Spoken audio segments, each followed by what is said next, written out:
The book had actually started, I think, sir, a year and a half ago. Yeah.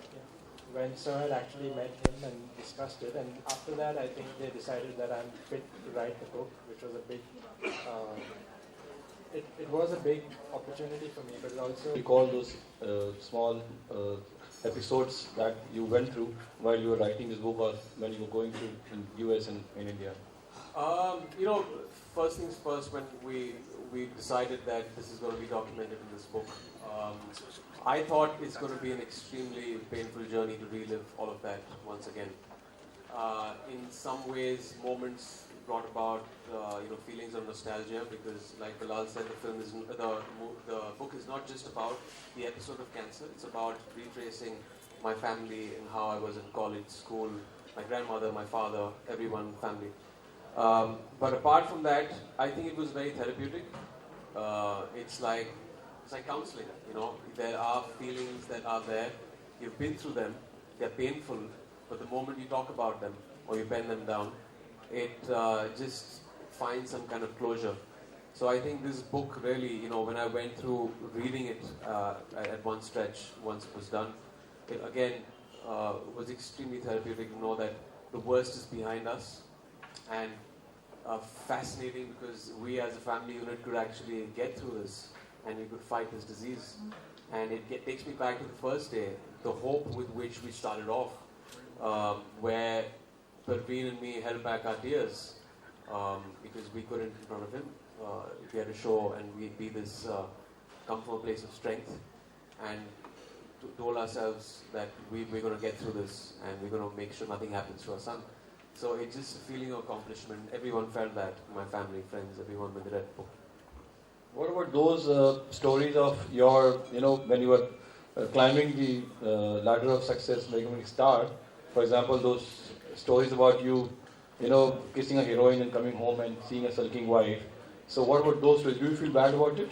Or does Parveen still fight with you about those? She still sulks. She doesn't hit me as hard. Okay.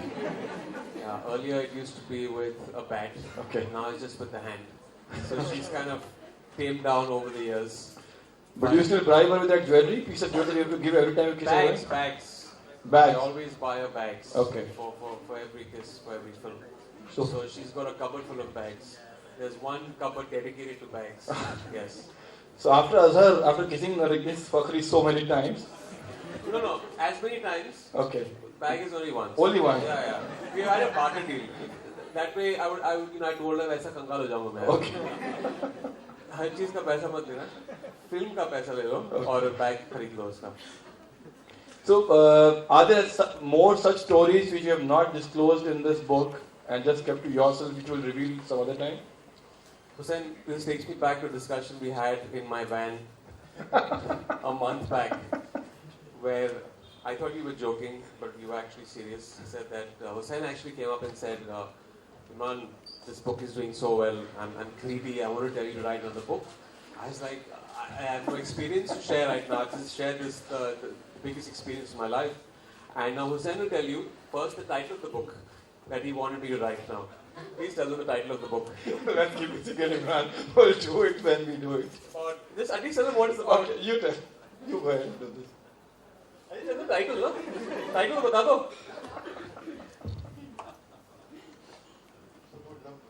It's about being a love guru. He does not know what a hopeless romantic I am. I might act as this smooth guy on screen. But you have to ask my wife for a hopeless Yeah, he proposed his wife in a lift saying, can we, marry? Something of that By the way. By the way. I got rejected like 3 times. So that's the love guru for you. I think I'd make a disastrous book. But, I don't think I'd no, but imagine if he, despite being such a hopeless romantic, is, known as serial kisser everywhere.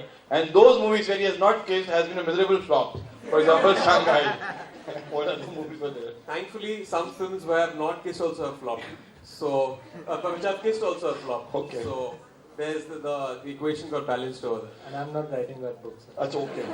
Emraan will write alone this time, I guess. But well, I thought he could be a successful love guru if he wants to write that book. I think think about it. Yeah. I think I'll actually give it a thought. So guys, there's any question now. We can ask questions from Emraan and Bilal. Hello, Paji. Yes.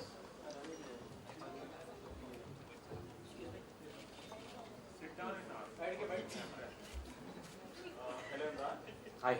Firstly, I'd like to admit Bye. that I'm the biggest Emraan Hashmi fan maybe in the country. So much so that my engagement was Emraan Hashmi based theme. So Pretty convenient. I'm assuming things now about you. I'm getting visuals in my head. it was based on your song.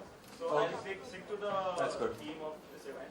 So I'd like to ask you, you were been through this crisis journey, and what are the things you learned about yourself as an individual in this journey, and what are the positive if you could draw from this experience? You know, that was the hardest chapter to pen down because I didn't fully know how it had changed me, and it took a lot of time. It took me roughly 2 months. I was shooting for Azhar in London, and then I kept thinking about it because it's like any crisis, any trauma. Death changes you. A trauma like this in your family changes you, and you don't fully understand or comprehend how it's changed you. But then, when I realized it, I started penning it down, and it was actually going back to a race that my son ran, and we didn't want him to run that race because he just come back with chemotherapy, and he was very frail, and there was going to be sun there with the mud there. We thought he's going to fall sick because his immunity was low, and something miraculously happened. It was not short of a miracle because when he started running the race, he was very frail. He took 3 steps and he fell hard on the floor, and he got himself up and he ran as fast as he could. He ran 5 steps and he fell again. He got up again, he ran and he finished that race. And I remember that visual of him turning around over his shoulder. He smiled at me and he put his thumbs up. And that was the wisdom that I got in my life that probably 10 wise men haven't taught me in so many years. That life's going to hit you time and again. It's going to hit you very hard. And you're going to fall. And you're going to fall hard.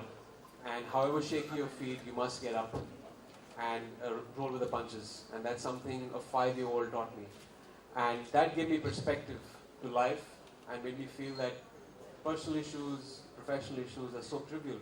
When you have a kid come into the world and at the age of 3.5 battling a disease like this and still has a smile on his face. Through all of this, what are we complaining about? He has a smile right now.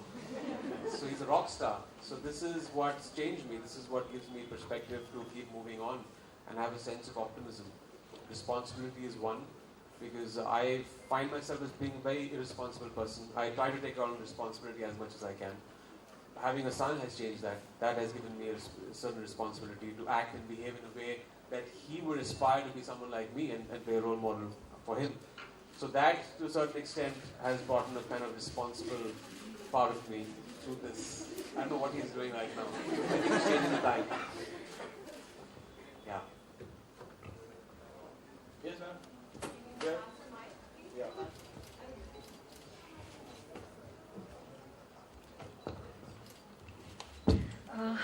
Hi everybody. Bilal, my question is to you. It's a fantastic book, and we have seen the actor's journey and the father's journey. How difficult or easy was the author's journey for something that you may not have felt yourself? You are not a father yet. So how was it to encode and decode and present it so beautifully? That's one of the first things that came to my mind before I took this project on. The fact that I'm not a father, and also I would probably never be able to understand what he went through, because it is a complex. I mean, there's not one particular emotion you're hit with when you hear something like that. What I pretty much had to rely on was the censor and his Emraan sir's accounting of what happened, and from there I had to actually get into his head. And luckily he narrated the incident to me as many times as was needed until I got it just right. And even if I did falter at times, he did rewrite that portion. And as a person, it has certainly changed me a lot, the way I look at life now, the way I learn to take the small things. I mean, I learned not to take the small things for granted. The way I don't know, my food habits haven't changed much. I still have 5 Cokes, I have 2 now. Unless I'm on the table, and I keep taunting him. Then I have 1. And so Yes, it was a complex book to write, and I know this is just my second book, and even if I write 10 more, none of them will be as special as this one was. So, in that sense, yes, it was quite a journey. Grateful it happened. Thank you.